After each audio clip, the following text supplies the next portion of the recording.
వాడున్నారు. ఇంకా first of all ఒక్కసారి మనం వేణుగారి దగ్గరికి వెళ్దాం. వేణుగారు నాది కంప్లీట్ చేయండి మేడం.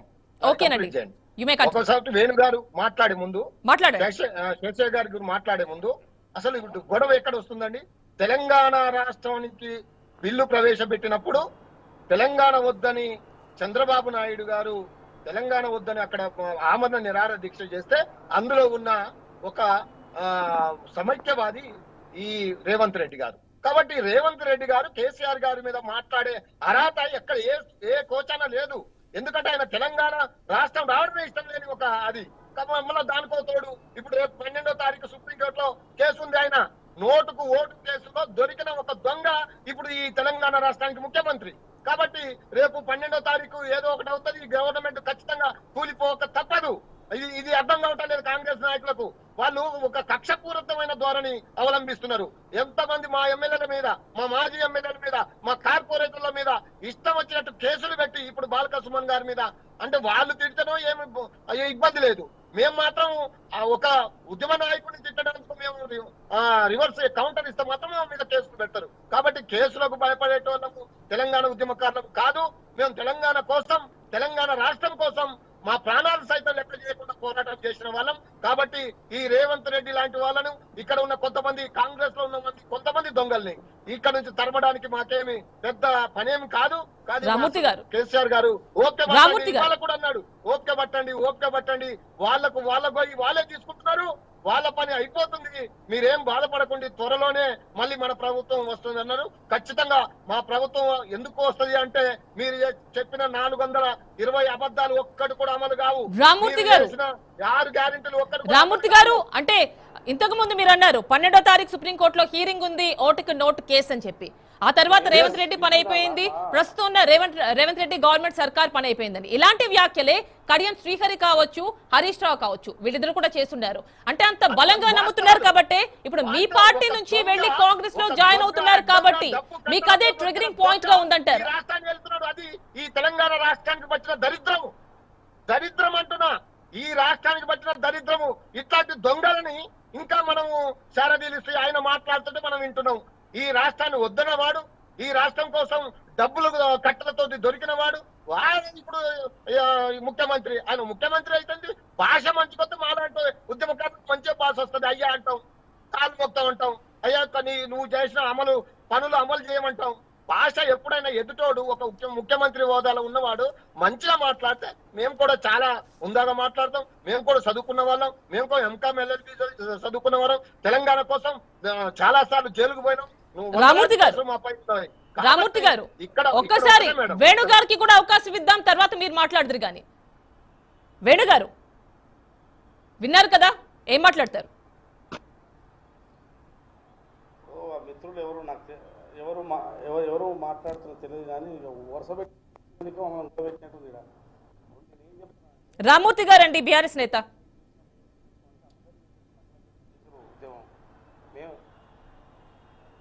మేము జర్నలిస్టుల పాత్ర చాలా ఉన్నది. ఇక వాళ్ళు ఒక్కరే వాళ్ళ ఇంట్లో వాళ్ళ కుటుంబమే చేయలే. మేము కూడా చేసినాం, జర్నలిస్టులు ఢిల్లీలో చేసినాం, హైదరాబాద్లో చేసినాం. అది గుర్తుపెట్టుకొని మాట్లాడితే సరిపోతుంది. ఇప్పుడు ఈ భాషా విషయంలో కేసీఆర్ మించిన వాళ్ళు ఎవరూ లేరు ఈ రాష్ట్రంలో. కేసీఆర్ గారి ఆ రండా అనే పదాన్ని రాజకీయాలకు ఇంట్రడ్యూస్ చేసింది ఎవరు? ఒక కేంద్ర మంత్రిని పట్టుకొని, కిషన్ రెడ్డి గారిని పట్టుకొని రండా అనవచ్చా? అట్లా మాట్లాడవచ్చా? అదేమో మాట్లాడవచ్చు అంట, ఇదేమో మాట్లాడకూడదట. అదైనా కృష్ణా జలాలకు సంబంధించి, ఇదైనా కృష్ణా జలాలకు సంబంధించి. ఏం మాట్లాడుతున్నారు? తెలంగాణ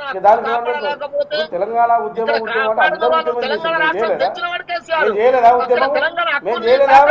చేయలేదా? మేము ఢిల్లీలో మీరే మునగారు. ఒక్క నిమిషం, మీ మేము చేయలేవరు. నేను మీరు మాట్లాడుతున్నప్పుడు చలం కూడా సపోర్ట్ చేయలేదు, గుర్తుపెట్టుకో. గద్దర్ని తీసుకొచ్చి గేట్ కాడ కూడా పెట్టుకున్నారు. అందశ్రీ గౌరవం ఇచ్చిరా, కోదండరావు గౌరవం ఇచ్చిరా? ఇదా ఉద్యమకారులది? ఎవరికి గౌరవం ఇచ్చారు మీరు? జర్నలిస్టులకు గౌరవం ఇచ్చిరా? మేమే పోయి అడిగాము, ఆయనకు వద్దన్నాడు. ఇప్పుడు బాగా ఆగు, నేను మాట్లాడిందాం కాదు, మాట్లాడిందాం కాకండి. మీరు భాష తుపాకులు తీసుకుని ఎవరిని కలుస్తావా తుపాకులు తీసుకొని కేసీఆర్ గారిని పట్టుకుని రండా మేము తెలంగాణ ఉద్యమంలో సాగడానికి సిద్ధపడ్డాం. కేసీఆర్ గారు రామూర్తి గారు గద్దర్ కి మీరు ఎలాంటి ప్రయారిటీ ఇచ్చారండి? ఉద్యమం అందరు చేసిన ఉద్యమం. రామూర్తి గారు గద్దర్ కి మీరు ఎలాంటి ప్రయారిటీ ఇచ్చారు?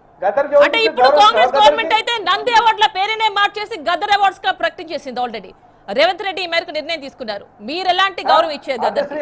అందశ్రీ జయ జయ తెలంగాణ రాస్తే ఏం గౌరవం ఇచ్చారు? ఇలా జయ జయ తెలంగాణ రాష్ట్ర గీతంగా మార్చారు. ఎప్పుడు కేసీఆర్ గారి ఉద్యమకారులు ఉద్యమం చేసిన వాళ్ళు సన్మానించే ప్రయత్నం చేస్తున్నారు. లేని వాళ్ళని తీసుకొచ్చి ఒళ్ళోనైతే కూర్చోబెట్టుకోలేరు కదా. అరే ఉండొచ్చు కేసీఆర్ నువ్వు ఒక్కడికే కేసీఆర్ కాదు. కేసీఆర్ సమర్థించిన నుంచి వ్యతిరేకించు.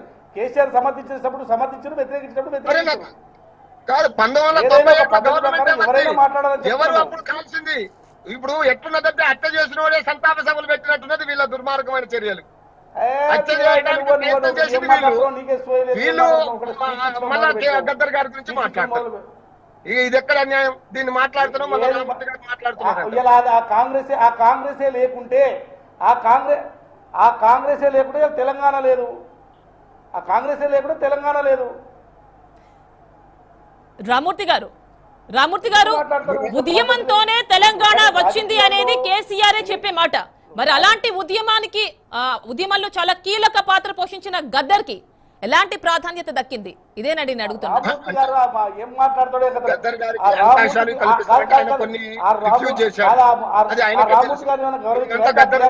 గద్దర్ శిష్యులు మీకు గద్దర్ ఇంట్లో 12 సంవత్సరాలు పెరిగిన బిడ్డను నాకంటే ఎక్కువ. మరి మీకు ఎలాంటి ఫీలింగ్ లేదా? ఆయనకి ఎలాంటి సముచిత గౌరవం దక్కలేదని? రామూర్తి గారు చంపింది ఎవరు? కాల్పులు జరిపింది ఎవరు? దాని మీద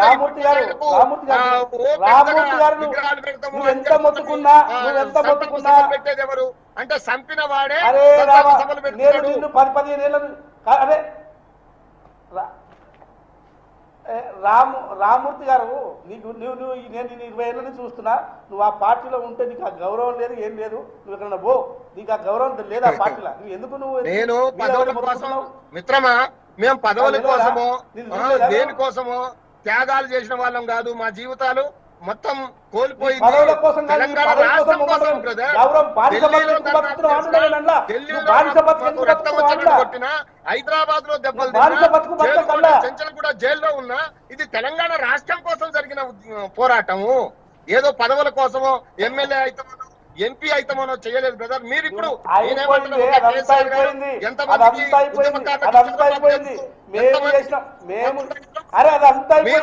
మీరు కూడా పోరాటం చేసింది కదా.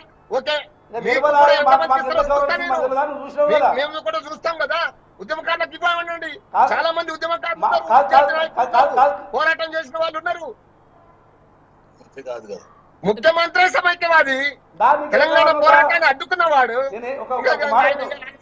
తీసుకుంటారా? రామూర్తి గారు ఇక్కడ మెయిన్ క్వశ్చన్ ఏంటంటే, ఒక్క నిమిషం అండి, అందరు ప్రాధాన్యత మాకు తెలుసు. మాకు ఢిల్లీలో వేణుగారు ఒక్క నిమిషం అండి, రేవంత్ రెడ్డి ఏం చేసిండు ఉద్యమంలో మాకు తెలుసు. వేణుగారు మళ్ళీ కంటిన్యూ చేద్దు గారి ఒక్క నిమిషం చేయలే. టీఆర్ఎస్ పార్టీ ఒక్కటే చేయలే, అన్ని పార్టీలు చేసినాయి. వేణుగారు ఒక్క నిమిషం. ఇక్కడ క్వశ్చన్ ఏంటంటే రామూర్తి గారు, మీకు అంటే ఎందుకు ఇంత ఫ్రస్ట్రేట్ అవుతున్నారు మీ నేతలు? నిజంగా తెలంగాణ ఉద్యమానికి ఐకాన్ కేసీఆర్ గారే. ఆ మాట చెప్పాడు. యాదరెడ్డి చచ్చిపోయినప్పుడు రాజకీయం చేసింది మీ టీఆర్ఎస్ పార్టీ. పోరాటానికి ఆయువు పట్టు యాదరెడ్డి చచ్చిపోయినప్పుడు ఢిల్లీలో యాదరెడ్డి చచ్చిపోయినప్పుడు మీ టీఆర్ఎస్ పార్టీ రాజకీయం చేసింది. శవాన్ని పక్కకెట్టి మాకు తెలుసు. మేము ఆ శవాన్ని కాబట్టి హైదరాబాద్ ఇచ్చే ప్రయత్నం మేము చేసినాం. మీ టీఆర్ఎస్ పార్టీ చేయలే. శవాల మీద రాజకీయాలు చేసింది. ఏం మాట్లాడుతున్నావు? ఢిల్లీలో నేనున్నా. యాదరెడ్డి శవం మీద కూడా మీ టీఆర్ఎస్ రాజకీయం చేసిరు. మాకు తెలుసు. ఆ శవాన్ని మేము ఎట్లా తీసుకొచ్చినాం.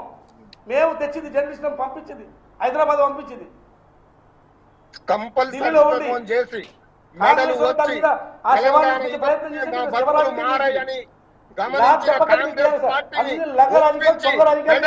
తెలంగాణ రాష్ట్రం తెచ్చింది కేసీఆర్ గారు, బీఆర్ఎస్ పార్టీ. అది గుర్తుపెట్టుకోండి. ఊకే ఊకదప్పుడు అందుకనే ఎవరు పోరాటం చేసిరో రామూర్తి గారు మరి కాంగ్రెస్ నుంచి ఇచ్చింది మేమే తెచ్చింది మేమే అంటున్నారు కదా, అలాంటి సోనియా గాంధీని ఇక్కడ నుంచి కంటెస్ట్ చేయించడానికి కూడా చూస్తున్నారు కదా. వాగ్దానాలని నెరవేర్చండి, ఇప్పుడు ఏమంటారు, మేము బూతులు మాట్లాడకండి. ఇక నుంచి మీరు మీ ముఖ్యమంత్రి చెప్పండి, బూతులు మాట్లాడకండి. 1,420 రాష్ట్ర అధికారంలోకి వచ్చారు, 6 గ్యారంటీలు మీరు చెప్పారు, వాటిని అమలుపరచమని చెప్పండి. నేను ఇప్పుడేమి అంటే 100 రోజుల తర్వాత, నేను ఇంత ముందు కూడా టీవీలో చెప్పాను, 100 రోజుల తర్వాత కాంగ్రెస్ పార్టీ ఎలా బొంద పెట్టారో మా శక్తిలో చూపెడతాం. రామూర్తన ఏం బొంద పెడతావే అమ్మ, కాంగ్రెస్ పార్టీ వాళ్ళని ఏం బొంద పెడతావు కానీ నువ్వు ఆ బానిస బతుకొద్దన్నా నువ్వు రా, నువ్వు బయటికి మంచి గౌరవం ఉంటుంది, రా మంచి గౌరవం ఉంటుంది, ఇండిపెండెంట్ గా పోరాటం చేయి అన్న. నా గౌరవం పక్కన పెట్టే, నేను ఉద్యమకారులు గౌరవం పక్కన పెట్టండి. ప్రజలకు ఇచ్చిన హామీలను నెరవేర్చండి. ప్రజలకు బూతులు బంద్ చేసి మీకు బూతులలో ఓట్లేసిన ప్రజలకు వాళ్ళకి ఇచ్చిన హామీలు నిలబెట్టండి. దానికి మేము స్వాగతిస్తాం. రామూర్తి గారు ఈ రోజు మన టాపిక్ బాల్కా సుమన్ ఎందుకంత తీవ్ర వ్యాఖ్యలు చేయాల్సి వచ్చింది.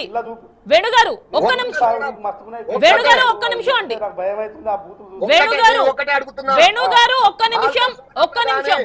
నిమిషం. మా నాయకులు ఎవరైనా కానీ రామూర్తి గారు ఇప్పటి వరకు తెలంగాణ రాష్ట్రంలో రామూర్తి గారు వచ్చి 60 రోజులైనా రామూర్తి గారు ఒక్క నిమిషం.